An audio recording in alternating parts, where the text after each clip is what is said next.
Hola, buenas tardes. Que el Señor les continúe bendiciendo. Qué gran dicha y qué gran privilegio es estar en esta tarde compartiendo este tiempo y compartiendo en esta tarde con el pastor Erwin Reyes Samaniego, pastor principal de la iglesia Alianza Cristiana y Misionera Nueva Vida aquí en el Cantón Durango. Gracias, querido pastor, por la invitación. Un gusto, gracias también. Y queremos conversar algunas cosas importantes de su experiencia, conversar de esa experiencia ministerial que usted tiene. Y una de las cosas que siempre ha llamado nuestra atención es, y que consultamos siempre, es ¿qué lo inspiró a usted a ser pastor? Bueno, hoy puedo decir que es un llamado que Dios nos hace de manera particular, pero lo que me motivó desde que yo conocí al Señor Jesucristo es, podríamos decir, la pasión, el deseo de servir a Dios. Desde mis inicios en la vida cristiana, yo lo que hice fue estar siempre dispuesto para la obra del Señor. Para mí un versículo clave desde mi conversión fue Mateo 6:33, ¿no? Buscar primeramente el reino de Dios y su justicia y todas estas cosas serán añadidas. Entonces, buscar el reino de Dios siempre ha sido mi motivación. Servir en todo con mis talentos, con los dones, siempre para mí ha sido mi satisfacción espiritual, y servir al Señor y servir a la iglesia. Usted dijo algo muy importante, considera el llamado, más que cualquier otra cosa, el llamado. Cuéntenos un poco de eso, pastor. ¿Cómo sintió ese llamado precisamente? Muy bien, al principio no fue fácil. Todos podían decir que yo tenía un llamado, pero yo particularmente no lo veía como un llamado, porque me decían, tú puedes ser pastor. Pero yo sabía o veía que la labor pastoral no era nada fácil. Entonces me negaba un poco a aceptar eso, decían, no creo. Pero tú haces bien esto, aquello. Sí, pero yo no me veo como pastor. Bueno, todo eso fue un proceso bastante largo, que Dios fue usándome y usando a ciertos hombres de Dios, como uno de ellos quien estaba como pastor aquí en la iglesia en ese entonces, el pastor Gonzalo López. Él fue el que me motivó para capacitarme en el seminario y servir al Señor en mi llamado. Ante eso yo me negué en un sentido diplomático. Yo dije, bueno, si el Señor quiere, si es su voluntad. Pero pasaron muchas cosas. Yo ya estaba con unos planes personales para irme a otra ciudad a seguir otra carrera. De repente eso se trunca. Hay una propuesta de ir al seminario con todo pagado. Y todo eso entonces me hizo pensar y dije, Señor, ¿es tu voluntad? Comencé a orar en el Señor. Dije, si esto no se da, cierra puertas y abre puertas y confírmame, porque no quería hacerlo de manera emocional, sino quería la confirmación del Señor. Así que comencé a orar y alguien me decía, mira, debes tener visión, voz y voluntad para servir al Señor, para entender el llamado y acudir al llamado de ser un pastor. Así que al final dije, Señor, perdóname si he estado luchando un poco conmigo mismo, pero mi deseo es servirte en lo que tú quieras. Aquí estoy. Y tomé la decisión, le dije al pastor Gonzalo, pastor, acepto la propuesta, y de ahí en adelante es seguir la carrera que hasta ahora doy gracias al Señor, que por su misericordia estoy ahora en el pastorado. Qué bueno. Dentro de eso, pastor, de lo que usted ha pasado, ¿cuáles han sido los mayores desafíos que usted ha enfrentado en su vida ministerial?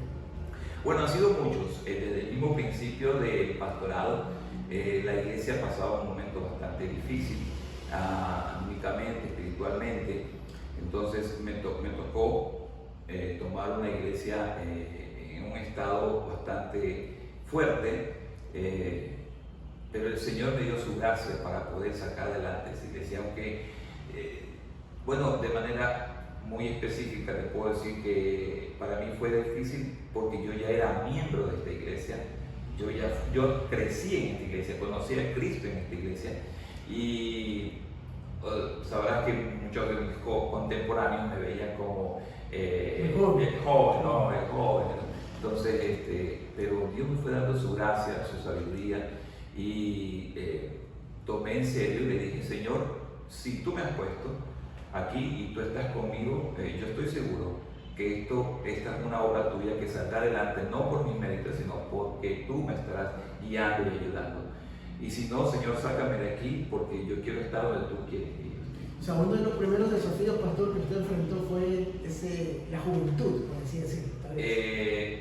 Digo, tomar la iglesia y que la iglesia pueda verme ahora ya no como miembro. Ya no como la oveja, sino como el pastor de las ovejas. Claro. Entonces, pero ante la afirmación de muchos de mis contemporáneos, me felicitaban y me apoyaban y yo dije, gracias Señor, porque a través de él veo el respaldo tuyo. Y eso fue una bendición. Qué bueno, qué bueno. Y dentro de todos estos desafíos, de toda su vida ministerial que ha pasado, querido pastor, imagino que la oración ocupa una parte fundamental en su vida. Indudablemente, lo primero que hice es lo que la Biblia nos enseña, ¿no? La palabra y la oración, que son responsabilidades del ministro del Señor permanente, no descuidarse en la oración y la palabra, y hacia allá es donde llevé a la iglesia a dar los primeros pasos, a profundizar en la oración y a profundizar en la palabra del Señor. Tanto así que hasta el día de hoy ya hemos estudiado la Biblia desde Génesis hasta Apocalipsis como 3 veces, siguiendo capítulo por capítulo. Así que doy gracias al Señor porque mi meta es estudiar la Biblia toda, desde Génesis hasta Apocalipsis, y la oración a través de las diferentes maneras, incentivar en la oración. Hemos abierto programas especiales como Cruzada de Oración, que hasta ahora tenemos, son semanas de oración dedicadas a la oración como iglesia, tiempo de cruzada de oración, tiempo de ayuno de oración. Abrimos una vez el IPC, que es la intercesión personal continua. O sea, creo que llevar a la iglesia y ser de ejemplo de la iglesia en la oración y la palabra ayuda mucho a que el ministerio se consolide. Ha sido fundamental entonces tanto la palabra como la oración en su ministerio. Es fundamental. Es fundamental. Tal cual como la misma escritura nos enseña, ¿no? Ha seguido ese lineamiento que la escritura nos enseña. Doy gracias al Señor porque eso nos dice la palabra y es una realidad que se ve palpable, que la vida ministerial como la vida personal se sostiene con la oración y la palabra. Ahora, viendo los problemas que hay dentro de las iglesias, porque no hay iglesia perfecta, así es, ¿no? Sabemos que la iglesia perfecta la tendremos cuando yo Jesucristo estemos en su presencia, ¿verdad? Pero sin embargo, toda iglesia afronta sus problemas, ¿no? Pero he identificado, no sé qué piensa usted y hacia dónde va la pregunta, ¿qué mensaje hoy en día necesita la iglesia actual? Porque se escuchan muchas cosas, se escuchan varias predicaciones, muchas cosas que aparentemente son bonitas, son buenas, pero que en el fondo no dicen nada cristocéntricamente hablando. ¿Por qué considera usted? Creo que hemos tenido algunas quizás cuestiones atractivas para hacer que la iglesia crezca. Me acuerdo en un tiempo había la materia de y crecimiento. Por otro momento salió también el tiempo de la guerra espiritual, las células, grupos celulares. Entonces, quizás todo eso uno decía, esto necesitamos, como algo nuevo, ¿no? Como algunos decían que la estructura celular es la estructura que va a hacer que la iglesia se sostenga durante momentos difíciles como la pandemia.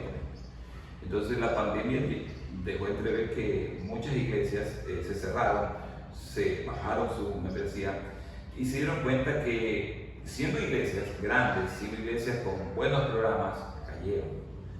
Y eso nos llevó a pensar que muchas veces la iglesia se estaba llenando de programas y miembros que estaban gustosos del programa, pero que no estaban echando raíces en la sólida palabra del Señor. Su fe no estaba creciendo o cimentándose en la verdad de la Escritura, en la doctrina, en la sana doctrina de la palabra, en lo que estamos diciendo, el ser una iglesia que adora genuinamente en espíritu y en verdad, una iglesia que hace discípulos conforme al mandato, que su enfoque debe ser hacer discípulos, una iglesia que sirve, una iglesia que tiene comunión con Dios y unos con otros.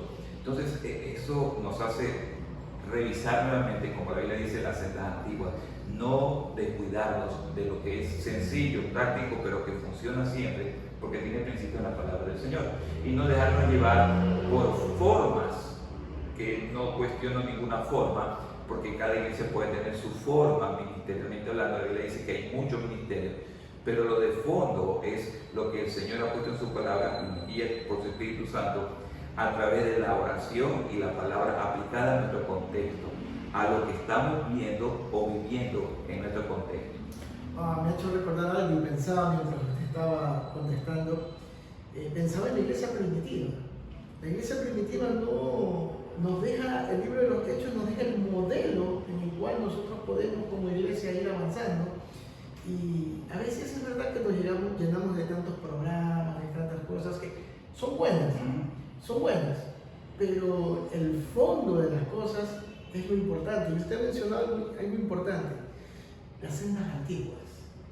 Qué buena frase que tanto en el libro de Jeremías nos enseña también, ¿no? Jeremías 6:16 nos dice, justamente nos habla sobre las sendas antiguas. Pero esas sendas antiguas, pastor, en este tiempo parece que la iglesia no quiere realmente regresar a esa senda. Como que están viendo que de alguna forma otras cosas llaman más la atención.